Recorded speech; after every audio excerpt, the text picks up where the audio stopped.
Hello, this year you're going to be having a student who's using an FM system in your classroom.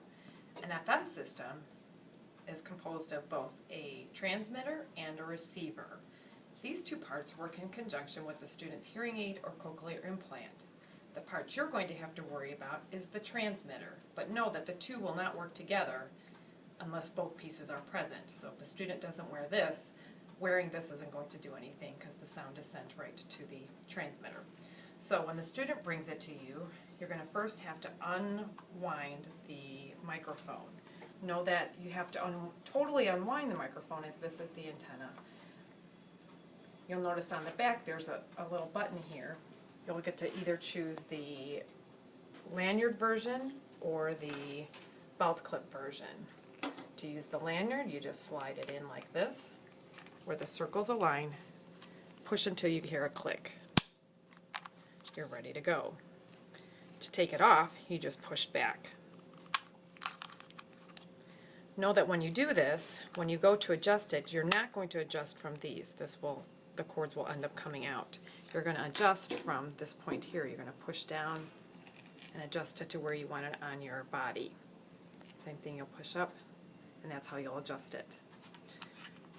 To use the belt clip, you're just going to align the circle here inside the slot.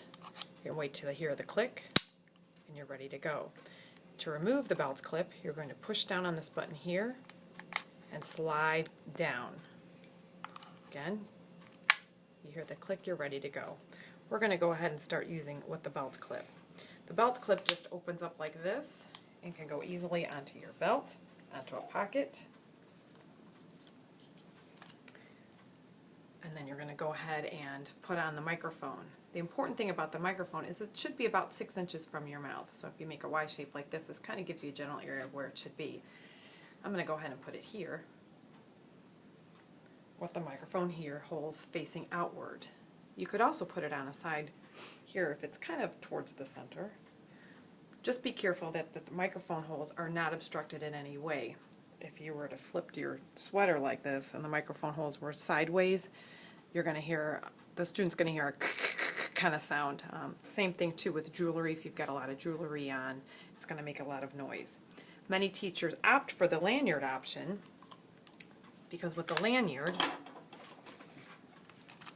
it's very easy to align the microphone each time by just clipping it onto the cords here, and you're ready to go each day. Again, about 6 inches. The important thing is not to put it on, somewhere over here or somewhere, far away. You kind of want it center at about 6 inches. So now you're ready to turn on the microphone. There's an on-off button. The O, think of on-off, is on the top here. You're going to go ahead and slide it and look for the green for go. When you turn it on, you'll see that the LCD is starting to light up. It takes a few seconds to turn on. On there, you're going to see the student's name, you'll see a microphone, check connect. The most important thing that you're going to have to worry about in your classroom is the microphone portion. When you're talking, you want to make sure that the microphone is turned on. Once the LCD screen is on and you see the microphone, you're ready to start talking to your class.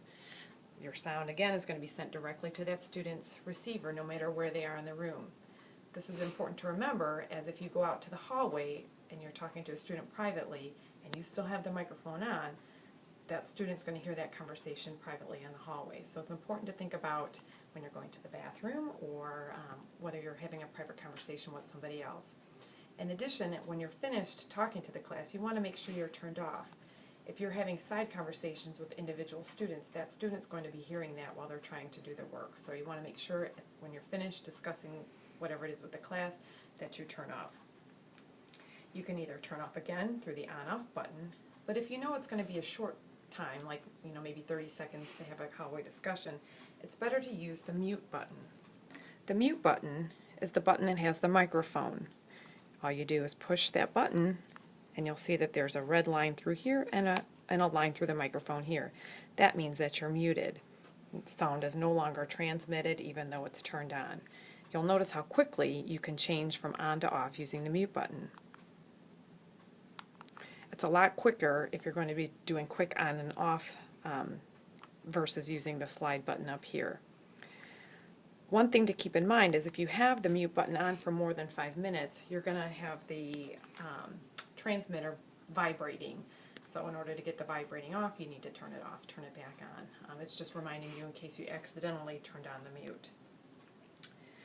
Now, let's say you've got a movie and you're wondering, well, how am I going to have my student hear?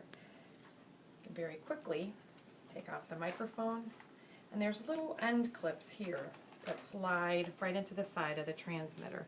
There's these little prongs here. You can put it right like that.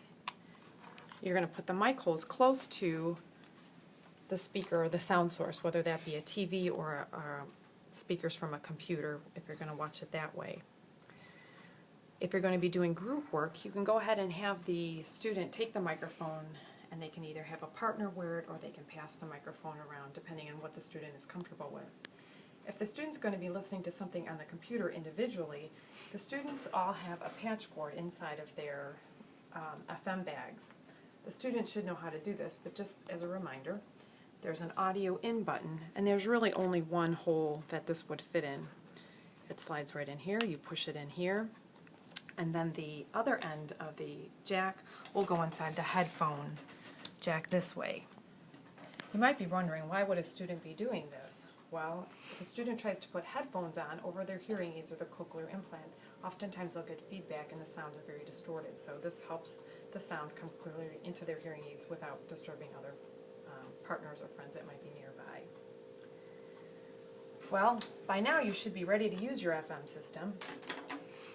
If you've got any questions, please feel free to contact me either by phone or email, and I'd be happy to come out and answer any questions that you have. Thank you.